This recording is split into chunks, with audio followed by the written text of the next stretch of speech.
Termodinamika sistem hayati. Pada kesempatan kali ini kita akan membahas keterbukaan dalam ekosistem dan hukum kedua termodinamika.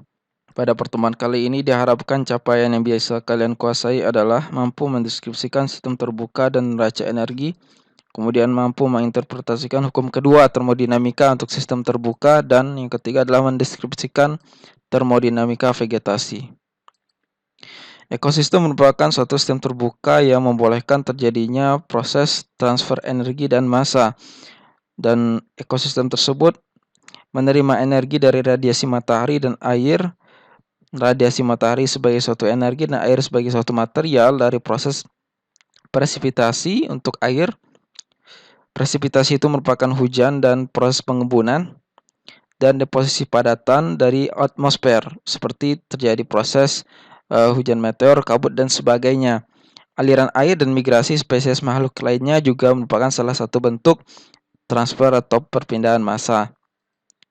Bila sistem terisolasi, maka sistem yang menuju kesetimbangan dan akan menjadi mati karena tidak adanya gradien energi untuk menghasilkan kerja, atau energi bebas sama dengan nol, dan sistem berada pada entropi maksimal atau pada saat delta S itu sama dengan nol.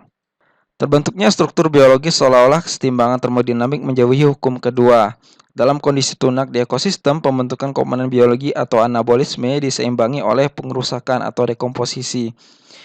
Energi yang ditangkap oleh ekosistem dapat berupa energi elektrik atau elektromagnetik, magnetik, kimia, mekanik, dan sebagainya. Namun umumnya didominasi oleh energi elektromagnetik atau energi gelombang pendek dari radiasi matahari.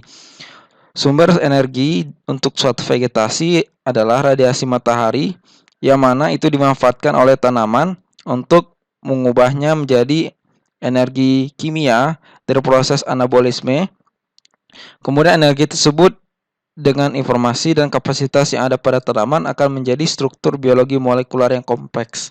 Mekanisme yang lain adalah proses katabolisme, yaitu fase pelepasan. Terjadi pengerusakan struktur biologi yang melibatkan pelepasan energi kimia dan perubahannya menjadi bentuk dengan level energi yang termanfaatkan yang lebih rendah dan mengakibatkan adanya disipasi dari energi dalam bentuk panas ke lingkungan, atau proses pembentukan panas kemudian akan mengarahkan ke proses kesetimbangan. Kesetimbangan termodinamik adalah suatu gaya dorong untuk seluruh proses fisik yang diisolasi dari lingkungan, dan sistem tersebut akan terhenti pada saat keseimbangan tersebut telah tercapai.